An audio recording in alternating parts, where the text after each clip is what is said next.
Breaking news today. Protests have erupted in Washington, but the real story may lie in who is behind the scenes. Are these demonstrations a genuine grassroots movement, or are they fueled by substantial funding from globalist donors and political insiders aiming to stir partisan outrage? Hello, and welcome to That News Show, where we discuss the latest facts, fakes, and hypocrisy as reported by the legacy media. Let's roll the tape. Fox News is reporting on accusations that Democrats are behind phony opposition. Tonight we dig into a question largely ignored by the mainstream media. If the protests against President Trump's federal actions in Washington are genuinely spontaneous, why do we consistently see evidence of involvement from billionaire donors and professional activists? Is it merely coincidental that organizations connected to globalist foundations are directing millions to orchestrate these supposed grassroots movements, at a time when companies that supply crowds are seeing a surge in demand for paid demonstrators? Consider this: the Democratic Party, under whose watch crime and disorder escalated, now purports to support local governance. Their resistance to restoring order appears to be funded by the same entities that thrive on instability. Why does the media overlook the financial connections? Why is the authenticity of these protests never challenged despite clear signs of manipulation? Perhaps the truth poses a threat to their narrative and their influence. In a nation where real people are suffering from violence and data is allegedly skewed to mask failures, one must ask, who really benefits from this deception? And more critically, who bears the cost? Sum the clip. The New York Post is reporting that groups backed by, maybe this is why, far-left billionaire George Soros and other dark money groups have funded the outrage to the tune of $20 million so far. What we are witnessing is a textbook example of how well-funded left-wing networks, flush with $20 million and more, manufacture outrage and orchestrate opposition under the guise of grassroots activism. The funding trail leads directly to organizations supported by George Soros and other dark money donors, funneling millions into groups like Community Change and the Arabella Network, known for their anti-police and progressive stances that align with the Democratic Party's objectives. This movement is not a spontaneous gathering of concerned citizens, but a professionally organized campaign featuring paid protesters and coordinated messaging. Crowd rental companies have seen a 400% increase in requests for paid demonstrators since federal intervention began, underscoring that these protests are not genuine expressions of public sentiment but staged events aimed at influencing public opinion and pressuring policymakers. The mainstream media often fails to examine the authenticity of these movements or the substantial funding behind them. In contrast, when similar strategies are employed by right-leaning groups, the coverage is extensive and often critical. When the left uses paid activists and dark money, the narrative often portrays them as exemplars of democracy in action. This double standard erodes trust and skews the national dialogue. A broader trend is evident. Globalist interests and left-wing donors significantly influence American policy debates, usually operating behind the scenes to favor their ideological partners. These networks have invested hundreds of millions into advocacy groups, aiming not only to oppose law enforcement reforms but also to advance radical policies broadly.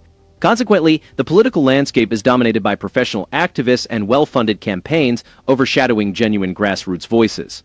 In contrast, Republicans are committed to restoring safety and order, addressing the real issues faced by communities plagued by violent crime and ineffective leadership. The federal intervention in Washington, D.C., for example, is a direct response to years of neglect and data manipulation by city officials who have consistently downplayed crime rates and overlooked residents' concerns. The administration's focus on law and order starkly contrasts with the manufactured outrage sponsored by Soros-backed groups. Showing the mechanisms behind these protests is essential. Americans deserve transparency regarding who funds political movements and their motives. When opposition is orchestrated and financed, it represents manipulation, not democracy. The public should demand accountability, not only from politicians but also from the obscure networks aiming to dominate the narrative and disrupt genuine civic engagement. They're able to scoop up the people that they have been looking for and seeking to arrest. Now, even though we're getting this kind of, it's somewhat support from local officials here, you have Democrats at large just pushing back. Like, this is the worst thing in the world. You have Senator Chuck Schumer brushing off any idea of prolonging federalized D.C. police force. Listen. If he went to Congress and said, you know what, there's this crime emergency, we need the National Guard out there longer, we need to take over Washington, D.C., would you grant it? Democrats in Congress are working overtime to portray the federal intervention in Washington, D.C. as a new assault on local autonomy. The city has been grappling with rampant crime and a breakdown in public safety for years. Local officials have shown only tepid support, which is unsurprising given their history of downplaying crime statistics and failing to protect residents. With the National Guard and federal law enforcement now involved, we've seen decisive action. Over 100 arrests in the first week alone, including suspects wanted for violent offenses and the seizure of illegal firearms. It's noteworthy how the narrative shifts when Republicans advocate for tangible solutions. The left portrays this as an existential threat, yet when the city's leadership fails to ensure public safety, federal involvement becomes essential, not optional. The divide is stark. Republicans focus on law and order, responding to the needs of families who have suffered greatly, while Democrats appear more concerned with maintaining appearances and political maneuvering than with the actual safety of residents. Democratic leaders, including Senator Chuck Schumer, have reflexively opposed extending the federalized police force and National Guard's presence, dismissing any extension without considering the ongoing crisis. This opposition isn't about constitutional principles or local governance. It's about preserving a failed status quo that benefits entrenched interests and their networks. With neighborhoods terrorized by violent gangs and residents afraid to step outside, the worst Congress could do is yield to partisan pressure and withdraw federal support prematurely. This situation underscores a broader pattern. Democratic resistance often stems not from genuine civic engagement, but from orchestrated resistance, funded and coordinated by powerful donors and advocacy groups. It's a calculated outrage aimed at swaying public opinion and thwarting efforts to restore order. Meanwhile, Republicans stand firm, advocating for long-term solutions and refusing to let political tactics hinder their commitment to the safety of Washington, D.C. residents. If Congress truly aims to tackle urban crime and restore trust in public institutions, it must set aside these theatrics and endorse policies that prioritize safety and accountability. The stakes are too high for mere symbolic actions and partisan posturing. You don't brag about a rising murder rate. And the Democrats are, I agree with you, Mika, they're falling into the trap of defending what's indefensible. It's a trap.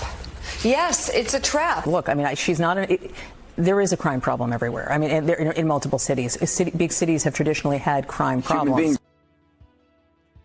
Democratic officials are stepping into a trap of their own making by defending high crime rates in America's largest cities, despite troubling data. Cities like St. Louis, Baltimore, Detroit, and Washington, D.C. remain among the most dangerous, with murder rates that far exceed national averages and have risen in recent years. Although some cities have seen slight improvements, the overall trend is concerning. Urban centers with progressive policies continue to struggle with violent crime, impacting the public significantly. Fox News has highlighted the financial backing behind the so-called grassroots opposition to law enforcement reforms. Their reports expose a significant increase in paid protester activity, coinciding with federal interventions in Washington, D.C. This aspect is often overlooked by mainstream media, which tends to portray these demonstrations as spontaneous civic engagement rather than organized efforts funded by left-wing donors. Fox News could enhance its coverage by incorporating more rigorous fact-checking and in-depth analysis of the long-term impacts of these funding networks. While their visual storytelling effectively contrasts federal agents with protest groups, a reliance on anecdotal evidence weakens their reporting. Including more expert opinions and independent data would strengthen their claims. The core issue extends beyond rising crime rates to the systematic manipulation of crime data by local officials. In Washington, D.C., for instance, allegations of reclassifying violent offenses have undermined public trust and obscured the true extent of the crisis. The lived experiences of residents, families devastated by violent crime, and communities terrorized by gangs speak volumes and cannot be ignored. The federal response, including National Guard deployments and federal law enforcement actions, has led to significant arrests and the seizure of illegal firearms, showing a commitment to restoring order where local governance has faltered.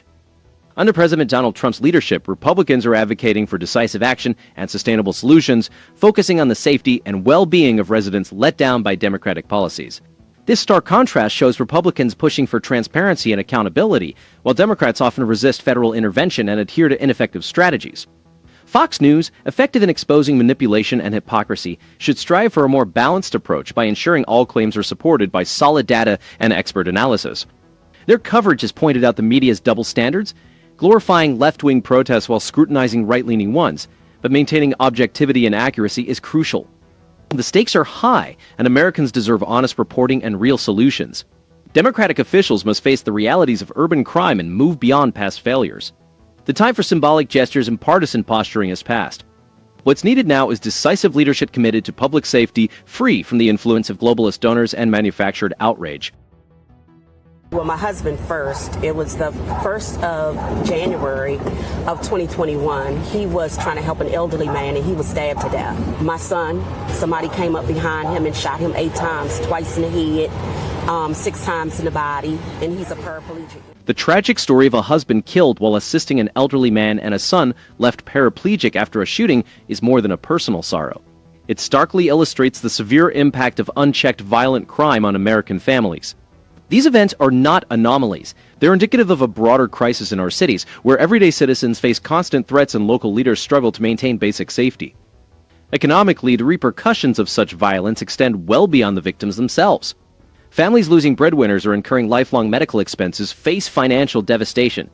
Consider the burden of funeral costs, ongoing healthcare, and lost income, compounded by emotional trauma. When multiplied across thousands of families in urban centers, the broader economic impact includes a drag on local economies, increased public assistance, and decreased consumer spending. This isn't merely a social issue, it's a financial concern affecting all taxpayers. In neighborhoods riddled with violent crime, property values plummet, businesses close, and insurance premiums skyrocket. Local economies suffer as residents and business owners move to safer areas. The cost of crime affects every family through higher taxes, reduced property values, and fewer opportunities. So restoring order is essential not only for justice but also for economic stability. Contrast this with the millions diverted to activist organizations by billionaire donors and global networks. These groups claim to support social justice but often undermine law enforcement and destabilize communities. While they fund protests and political maneuvers, affected families are left to cope with the aftermath. The voices of those demanding safety and accountability are overshadowed by well-funded activists detached from the communities they influence. Previous policies that favored ideological over practical approaches made cities more dangerous and left families vulnerable. Under past leadership, crime rates soared as local officials sometimes misrepresented data to downplay the crisis. Meanwhile, globalist donors and their networks pushed agendas that neglected public safety, eroding trust and escalating violence. The current administration's move to federalize law enforcement in high-crime areas marks a shift towards prioritizing family protection and order restoration. This approach isn't just about policing. It's about providing stability for communities to thrive, attract investment, and secure a future for their children. For those watching at home, the message is clear. Public safety is foundational to all aspects of life, from property values to grocery prices. Effective recovery and community health require leaders who address crime's root causes, resist manipulation by globalist interests, and focus on the needs of American families rather than political spectacle. Until these changes occur, the personal and economic tolls will continue to escalate, making stories like these all too common. And there you have it. The Democratic Party's response is not genuine opposition, but rather manufactured outrage orchestrated by those who prioritize power over principle. The mainstream media fails to investigate the funding behind these protests, as revealing this would undermine their narrative. Under President Trump's leadership, America's interests are prioritized over global agendas and political theater. Unlike the previous administration of Biden and Harris, which capitalized on division and deception, Americans are now seeing through these tactics. True democracy demands honesty. We must question who truly benefits from protests that are bought and paid for. Be sure to comment below while dropping a like and subscribing. Until next time.